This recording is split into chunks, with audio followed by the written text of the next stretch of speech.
The thing that you do when you write fantasy and myth is that you first give your character a want and a need of some kind. We can think of myth and fantasy stuff later in the video, but now we focus on the want and the need because it is important. The want the character has for your story is that you have the character chase something so that you give something that the audience can identify with the character. The need and the flaw is something that you have the internal conflict in the story, and that you have the theme of the story, which is the core of the story. There are three layers to a story, which is the first layer is the surface layer, which is the concept or the idea of the story. For example, it could be that a man is reincarnated in another world as an overlord skeleton, like in Overlord.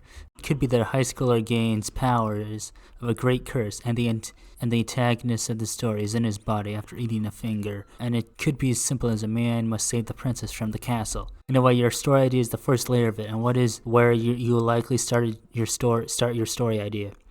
The second layer of the story is the external plots or conflict, which is stuff like sword fights, road trips, competition, stuff that happens in your story, and likely the reason why people picked up the book for. The third layer and the center core is the internal and thematic conflict. This is where you have the characters struggle internally for something. Alright, now it is time to explain on how is it that you write the myth and fantasy part of the story.